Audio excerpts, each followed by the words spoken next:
మనస్సాక్షి విషయంలో మనకు ఉపదేశం ఉంది, చాలా స్ట్రాంగ్ ఉపదేశం, చాలా చాలా విస్తృతమైన ఉపదేశం, స్పష్టమైన ఉపదేశం. ఓ దేవుని పిల్లలారా, చాలా సీరియస్ ఉపదేశం, చాలా చాలా ఖండితమైన ఉపదేశం, ఖచ్చితమైన ఉపదేశం దైవ గ్రంథం మనకు బోధిస్తుంది. మనస్సాక్షి ఈరోజు ఏమైపోయింది?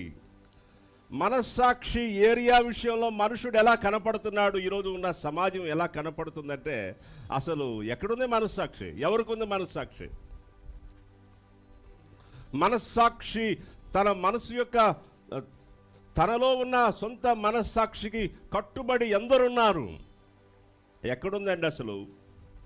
దీని గురించి మనం మాట్లాడుకోవటం అనవసరం, ఈ టాపిక్ వదిలేసాయి. దేవుని పిల్లలారా, మనుషునిలో ఉన్న మనస్సాక్షి మౌనం అయిపోతే ఇక ఆ మనుషుని జీవితం చీకటి అయిపోయినట్టే లెక్క. చీకటే.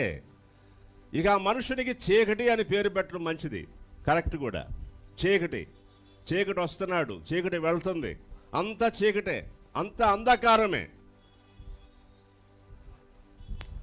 దేవుని పిల్లలారా, దేవునికి స్తోత్రం, హల్లెలూయా. మనస్సాక్షి, మనలో ఉన్న మనస్సాక్షి మంచి మనస్సాక్షిగా ఉండాలి. నిర్మలమైన మనస్సాక్షి, లేక తెల్లని మనస్సాక్షి, నిర్దోషమైన మనస్సాక్షులుగా మన మనస్సాక్షులు ఉండాలని దేవుడు ఈరోజు మనతో మాట్లాడుతూ ఉన్నాడు.